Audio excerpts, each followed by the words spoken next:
Salut à tous, amoureux du cinéma, bienvenue pour ce 85e, je crois, épisode de Radio Terre 616. On a, je pense, 5 rubriques, 4 rubriques 4. Ouais, je crois, ouais, 4. Donc des petites rubriques assez légères, on va dire, il n'y a pas eu énormément de choses cette semaine. Il y a quand même eu plus de choses que la semaine dernière, donc bien évidemment, ne perdons pas plus de temps, la petite intro, et on est parti pour les infos de la semaine.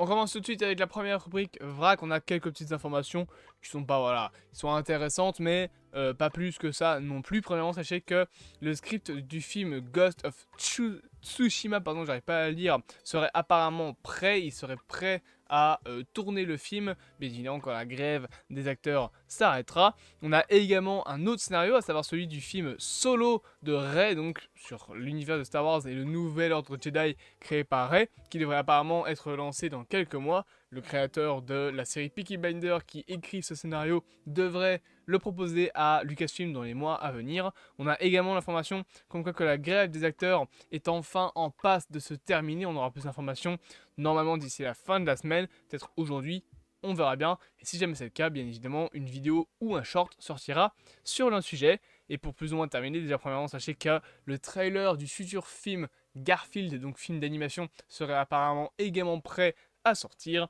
et que Anya Charlotte-Tra jouera Circe dans la future série d'animation Créature Commando que James Gunn a confirmé comme toujours prévu en 2024. Rubrique numéro 2, date, on a quelques petites informations de date de sortie, etc. Il n'y en a pas beaucoup, mais il y en a. Pour le moment, sachez qu'une saison 7 à Gumball serait bel et bien en préparation et n'aurait pas été annulée. D'ailleurs, on a une date de sortie, étant donné que l'un des animateurs a déclaré que la série était prévue pour revenir vers la mi-2024. D'ailleurs, bien évidemment, la critique de la nouvelle saison de Gumball, enfin de la nouvelle saison, de la dernière saison, de la troisième je pense, de Gumball est prévue pour cette semaine, et peut-être même la critique du coup de la quatrième saison. J'ai pris pas mal de retard sur mes vidéos de ce type là, un peu plus libres on va dire, étant donné qu'il y a eu beaucoup de vidéos cette semaine, 13 avec le résultat saison 16, donc la critique de Silo partie 1 et de la saison 3 de Gumball normalement sort à la semaine à laquelle vous voyez cette vidéo. Et pour terminer en fait cette rubrique là, sachez que le trailer de Ghostbusters 4 serait déjà préparé, enfin il devrait bientôt arriver, et que le film sortira le 29 mars 2024 aux États-Unis. Et oui, j'ai bien dit Ghostbusters 4 et non pas Ghostbusters 5, parce qu'il n'y a uniquement que 3 films Ghostbusters jusque là. Rubrique numéro 3, horreur, on a une rubrique un peu plus conséquente. Premièrement, on sait qu'une série Poltergeist est officiellement en préparation. Pas beaucoup plus d'infos sur ce qui est prévu, mais voilà, ça devrait arriver. Tout comme la série Welcome to Derry, donc préquelle à ça, qui me semble a été prévue pour 2024. On a également une information comme quoi qu'une suite au film d'horreur It Follows est en préparation, nommée Day Follows. L'originalité du titre, incroyable. Et bien évidemment, l'info principale, on a quelques petites news sur le film FNAF. Déjà premièrement, sachez que le film a rapporté déjà 150 millions de dollars au box-office, même s'il devrait avoir un très fort drop par la suite pour sa seconde semaine. Il passerait de 80 millions à seulement 20 millions sur son sol américain. Après, c'est plus ou moins logique. Déjà, les critiques négatives de toutes les critiques, donc Rotten Tomatoes ou des conneries dans le genre, qui nous ont mis des 29-50%, bien évidemment, bah ça a un peu d'effet, alors pas beaucoup, mais ça a un petit effet sur le bouche à oreille du film. Et puis en général, le film étant déjà disponible sur Peacock en plus du cinéma, quand tu as vu le film une fois au cinéma, tu vas peut-être le voir une deuxième, une troisième fois grand max, mais après si tu veux revoir le film, bah, tu vas le voir sur Peacock ou sur un site de streaming, et ça coûte beaucoup moins cher que une place de cinéma qui coûte presque 10 balles, donc ça aurait peut-être été un petit peu dommage de sortir en même temps sur Peacock, et honnêtement je pense qu'ils auraient dû au moins décaler à plusieurs mois la date de sortie sur les plateformes de streaming. Après, c'est aussi un bien pour un mal, étant donné que la sortie du film sur Peacock a permis au film d'être déjà rentable avant même sa sortie.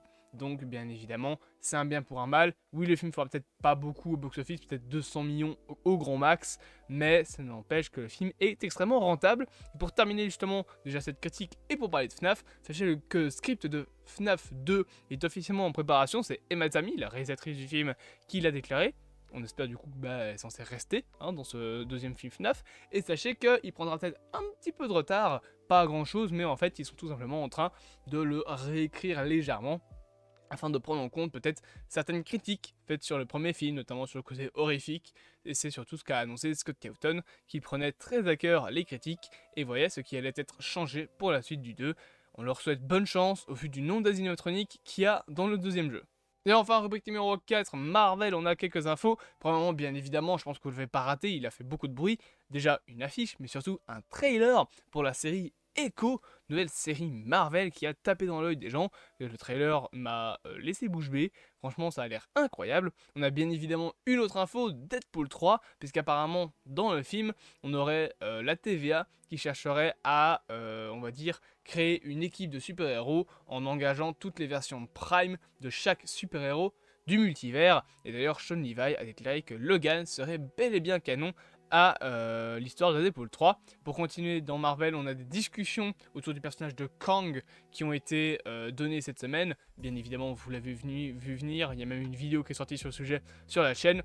Il pourrait soit être recast, si jamais Jonathan Majors est jugé coupable, soit être carrément remplacé par Doctor Doom, ce qui pour moi serait une énorme erreur. On a également l'information comme quoi que Marvel voudrait apparemment ramener les Avengers originaux dans un nouveau film Avengers. On a également eu l'information d'après My Time to Shine et Halo, comme quoi que finalement la série Vision Quest ne serait pas annulée, mais peut-être transformée en par exemple un special. Ce serait plutôt intéressant, plutôt que de faire une série entière, autant faire juste un truc de 1 heure et demie comme Werewolf by Night, comme ça te coûtera déjà beaucoup moins cher et ce sera moins casse-gueule, j'ai envie de dire, qu'une série comme She-Hulk, etc.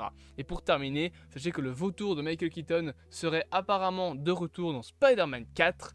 Oui, je sais, c'est pas logique, mais il y a un short, voire peut-être une vidéo qui arrivera sur le sujet. J'ai une petite théorie, complètement conne, entre guillemets, mais pour moi, juste, on nous a caché que le vautour dans Morbius, enfin, le vautour qu'on voit se faire téléporter dans Morbius, à mon avis, c'est juste pas celui de Spider-Man No Way Home.